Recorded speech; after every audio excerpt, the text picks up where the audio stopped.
पैमागमस्य वीर्यम् निषिध्य जातयन्दसिन्धुर्विधानम् सकलनैविलिषितानां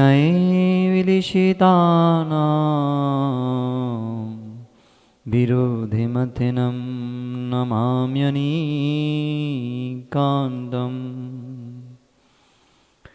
ऋमूर्हन्तारं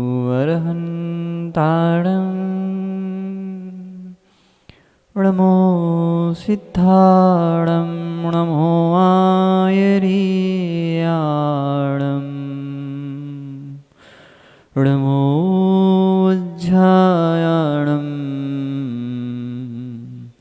णमो लोये सवसाणम्।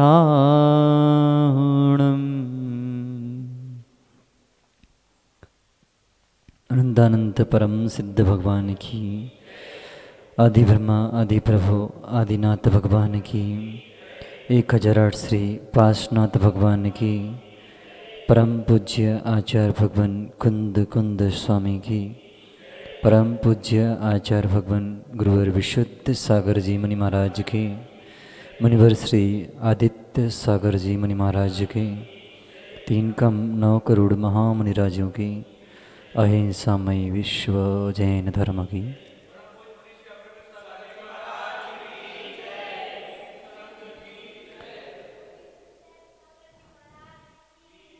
सूक्ष्मं जिनोदितं तत्त्वं हेतुर्भिनैव हन्यते आज्ञा सिद्धं तु तद्ग्राह्यं नान्यथा वादनो जिना।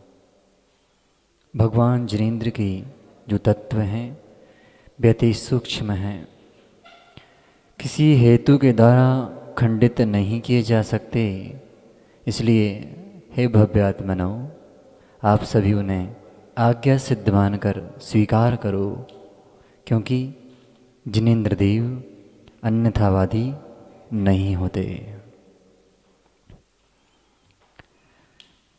ज्ञानियों के बीच में ज्ञान की चर्चा जब होती है तब आनंद आता है, और ज्ञानी ही अज्ञानों की बातें करेगा तो क्या आनंद आएगा। तो अनुभव गम्य है, जब हम ज्ञान के क्षेत्र में आते हैं तो ज्ञान मिलता है। मिलता कि नहीं? मिलता कि नहीं पहाड़िया जी? मिलता ही है, लेकिन मिलेगा कब? जब आप उसको ग्रहण करना चाहेंगे तब। विनय भैया चाहते हैं कि हमको ज्ञान मिले, लेकिन कार्य विपरीत है। गुरु समझा रहे हैं, हम समझना ही नहीं चाहते। पिता उठाना चाह रहा है सुबह सुबह, चलो भाई अभिषेक कराओ। श्री जिनेन्द्र देव का कुल मिला है, जिन कुल मिला है अभिषेक कर लो। लेकिन बच्चा उठ तो गया, लेकिन सोने का बहाना कर रहा है, तो क्या उसे जिनेन्द्र देव का अभिषेक मिल पाएगा? नहीं मिल सकता। ऐसे ही सुनो, कब कहाँ क्या करना है ये जानना जरूरी है। कब कहाँ क्या करना है ये जानना जरूरी है। हम सभा में बैठे हैं तो क्या यहाँ पर भोजन कर सकते हो? पता है कि यहाँ सभा चल रही है, हम बातें करेंगे तो विघ्न होगा, भोजन करेंगे तो विघ्न होगा। जो हम लेने आए हैं वो हमें नहीं मिलेगा। समझ में आ रहा है? आवाज़ गूंज रही है। क्यों गूंज रही है? कुछ ना कुछ कारण यहाँ जरूर है। कोई ना कोई कारण बन रहा है, इसलिए ज्ञान के आदान प्रदान में समस्या हो रही है। सुनो, अब समस्या दूर हो जाएगी। क्यों? जहाँ दूरियाँ होती हैं वहाँ ढोल सुहावने दिखते हैं। थोड़ा माइक से दूर हो जाओ परमेश सागर जी, तो आवाज़ क्लियर हो जाएगी। समस्या का समाधान हमारे पास है, हम ढूंढना नहीं चाहते पीयूष भाई। समस्या है तो समाधान भी निश्चित है। तो क्या करना है, कब कहाँ क्या करना चाहिए वो जानना जरूरी है। सभा में बैठे हैं मुकेश भैया, बेटे को डांट भी लगानी है तो सभा में लगाओगे कि कक्ष में जाकर लगाओगे? कब कहाँ क्या करना है? कहीं बेटे को सभा में डांट दिया तो बेटा आपसे टूट जाएगा, रूठ जाएगा। इसलिए ध्यान रखना, कोई गलती बेटे ने की है तो क्या करना, एकांत में जाकर उसको समझाना कि बेटे ये कार्य ठीक नहीं है संजीव भाई। लेकिन जब क्रोध कसाई आती है तो हम भूल जाते हैं, सभा में ही कुछ भी बोल देते हैं। यहाँ तक कि माइक पर आकर जो नहीं बोलना चाहिए वो भी बोल जाते हैं, लेकिन भविष्य को नहीं देखते कि इसका फल क्या होगा। ऐसा होता कि नहीं होता है, इसीलिए विखंडन होता है। समाज को अखंड करने के लिए ऐसे शब्दों का प्रयोग मत कीजिए जो समाज को खंड खंड कर दे। साधु बने हैं, कल महाराज जी ने परसों एक बात बोली थी कि साधुता भेष में तो है, लेकिन साधुता अंदर जावा जाएगी तब आप साधु कहलाओगे। साधुता भेष से नहीं होती है। साधु का जीवन मर्यादित होता है, यहाँ तक कि जीवन के साथ उनके वचन की प्रवृत्ति भी, मन की प्रवृत्ति भी और वचनों की प्रवृत्ति भी मर्यादित होती है। हम आपको रितेश भाई बोल दें कुछ विपरीत बात बोल दें आपको तो अच्छा लगेगा क्या? नहीं लगेगा। हम बोलते हैं आपके शरीर में एक ऐसा तंतु है जो आपके पूरे जीवन को नष्ट कर सकता है, उसे ग्रहण नहीं करो। विनय भाई, आप गुटखा खाते हो, त्याग कर दो। डाइट बोल रहे हैं हम आपसे, लेकिन अभी हमने भाषा चेंज की। भाषा का परिवर्तन समझिए। जो वस्तु हम ग्रहण कर रहे हैं उस वस्तु को ग्रहण करने से हमारे शरीर में जो यंत्र हैं वो खराब हो सकते हैं, उसको ग्रहण नहीं करना चाहिए। अब दूसरी भाषा में विपरीत बात बोलते हैं, उसको खड़ा किया, चल त्याग कर, ये खाना नहीं चाहिए। ये भाषा साधुओं की नहीं होती, साधुओं की नहीं होती। तो क्या करना है, सूत्र चल रहा है कब कहाँ क्या करना चाहिए। सभा में आकर गुटखा खाओगे? बताओ बंटी भैया, सभा में आकर मोबाइल चलाओगे? नहीं। जिस क्षेत्र पर जैसा काम होना है वैसा काम कीजिए। एक दृष्टांत से आपको जोड़ रहा हूँ। एक बालक 12 वर्ष का था और वह एक तालाब में उतरा।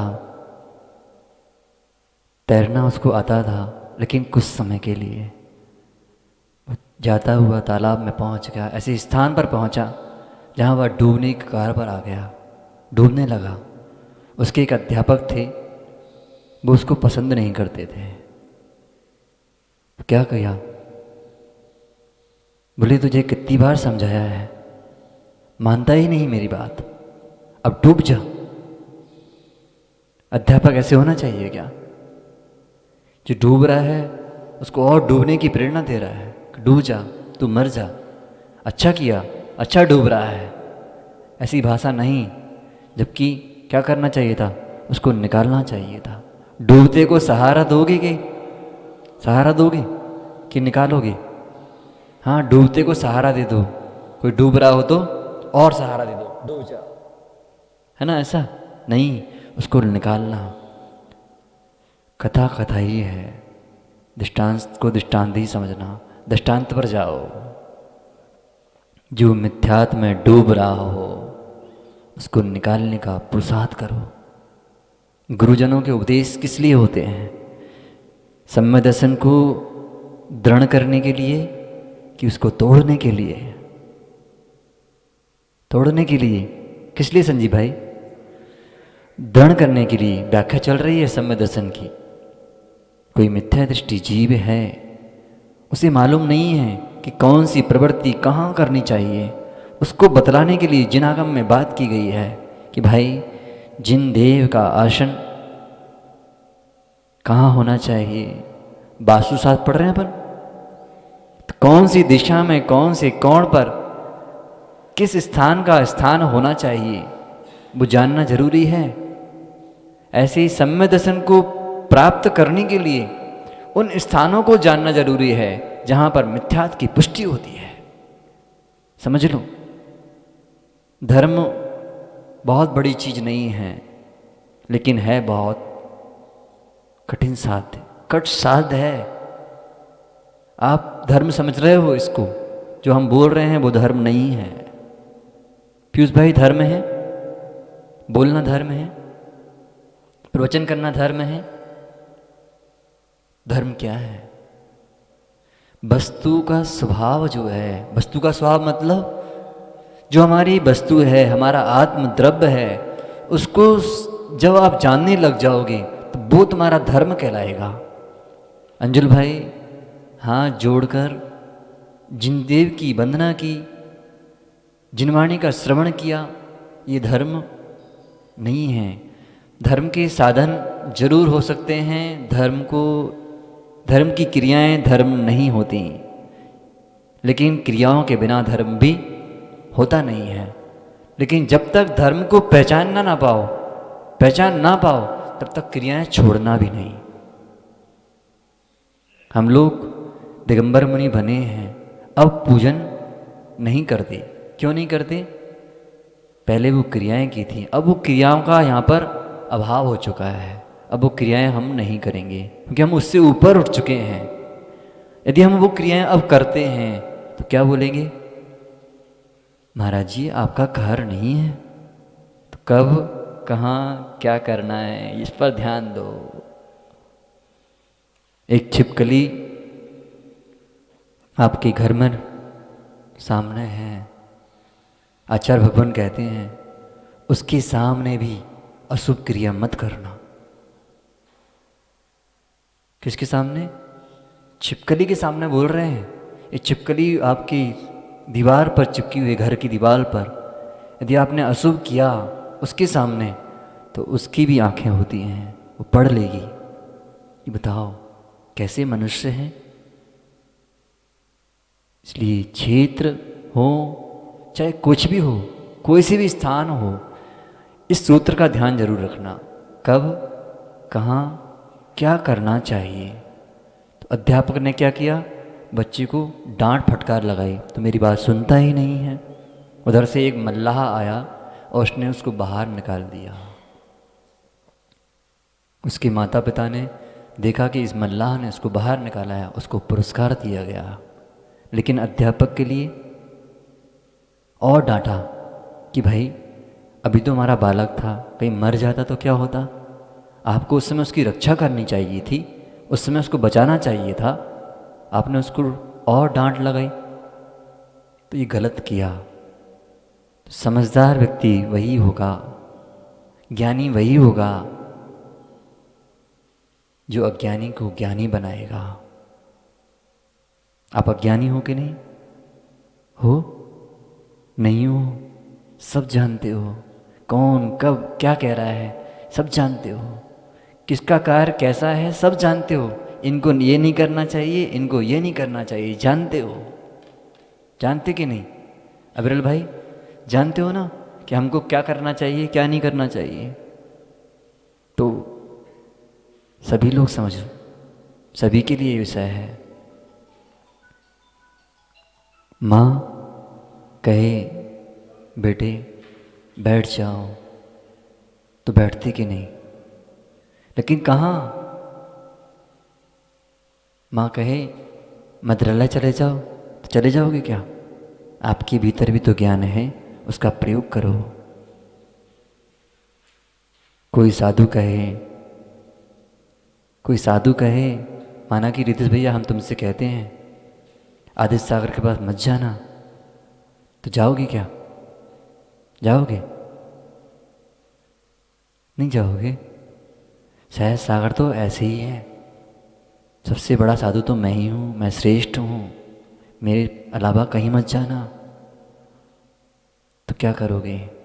सबसे पहले तुम उसी के पास नहीं जाओगे जो कह रहा है, उसके पास मत जाओ, क्योंकि वही अज्ञानी है जो साधुओं से दूर कर रहा है। इसलिए दूर अपने मिथ्या भाव को करो, साधुओं से दूर किसी को मत करो। विचार करना विचारणीय विषय है, समझ रहे कि नहीं? आज तक हमारे गुरुदेव ने हमको ये नहीं सिखाया, चाहे कैसा भी साधु हो, आपको पिछी कमंडल देखना है और गुरुओं को नमस्कार करना है, बस। चाहे कोई सा भी त्यागी व्रती हो, आपके दर्शन करने आया है, आपने आशीर्वाद दीजिए। आपका उनके प्रति ये सम्मान है। यदि आपके समकक्ष हैं, मुनि हैं, तो नमोस्तु कीजिए, नमोस्तु कीजिए। आपसे बड़े हैं उनकी और वंदना कीजिए, भक्ति कीजिए। आपसे छोटे हैं उनको आशीर्वाद दीजिए। कोई श्रावक आता है, सम्मान मिलता कि नहीं? आशीर्वाद देते हैं, ये आपका सम्मान है। क्या करना, कब करना और कहाँ करना, इसका ध्यान रखनी चाहिए। सूत्र याद आ गया? याद रखना जीवन भर। बाहर जाते समय झड़ा मत देना, घर जाकर इस सूत्र का मनन करना, 10 बार करना। 10 बार क्या, पूरे जीवन भर करोगे तो पूरा जीवन सुधर जाएगा। कौन सा सूत्र? कब, कहाँ, क्या करना चाहिए, ये प्रवृत्ति आपके जीवन में आ जाएगी तो आप ही भगवान बन जाओगे। फिर भगवान की वंदना नहीं करना पड़ेगी। यही भावना भाव कि हे प्रभु, हमारी भी प्रवृत्ति वैसी हो जाए कि हम आप जैसे हो जाएं। इसी भावना के साथ बड़ी भगवान महावीर स्वामी की, परम पूज्य आचार्य भगवान गुरुवर विशुद्ध सागर जी मुनि महाराज की